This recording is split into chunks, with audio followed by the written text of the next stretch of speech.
విశ్వాసం గురించి మాట్లాడుకోవాల్సి వస్తే మనం మనిషి కంటే ఎక్కువ కుక్క గురించో గుర్రం గురించో ఇలా జంతువుల గురించి మాట్లాడుకుంటాం. ఎందుకంటే జంతువులకు అవిశ్వాసంగా ప్రవర్తించడం కానీ చేసిన మేలును మర్చిపోవటం కానీ జంతువులకైతే తెలియదు. తెలిసిందల్లా మనిషికి.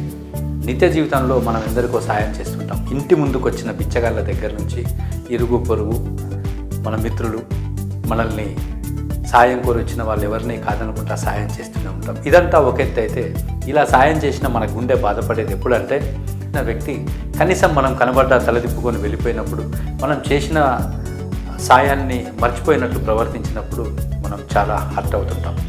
అలాగే మన సాయాన్ని పొంది మన మూలంగా ఉన్నత స్థితిలోకి వెళ్ళిన వాళ్ళు కనీసం అప్పుడప్పుడైనా పండగలకు పబ్బాలకు శుభాకాంక్షలు చెప్పటము, లేదా మనం తిన్నామా ఉన్నామా బ్రతుకున్నామా అని కూడా మనకు ఫోన్ చేయని సందర్భాల్లో అలాంటి వ్యక్తుల్ని గుర్తు చేసుకొని మన గుండె ఒకంత బాధపడుతుంది.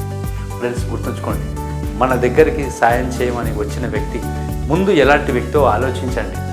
మనలాగే ఇతరులకు కూడా సాయం చేయగలడా అని ఆలోచించండి. అలాంటి వ్యక్తులకు సాయం చేసినా ఏం కాదు, అలాంటి మంచి మనసున్న వ్యక్తుల కోసం ఎంత రిస్క్ తీసుకున్నా ఏం కాదు.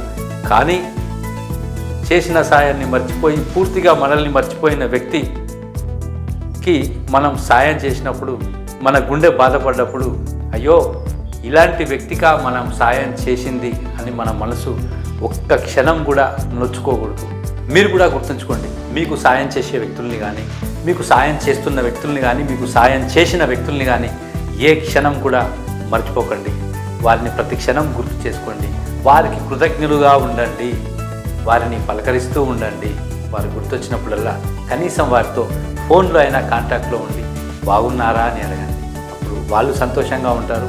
వారిని పలకరించినందుకు, ఒక మంచి వ్యక్తితో మాట్లాడినందుకు ఆ రోజంతా మనకు హాయిగా సంతోషంగా గడిచిపోతుంది. అందుకే మనం సాయం చేసేటప్పుడు మంచి వ్యక్తులకు, నిజంగా మన సాయాన్ని పొందగోరే వారికి 100% మనం సాయం చేద్దాం. Thank you friends, thank you.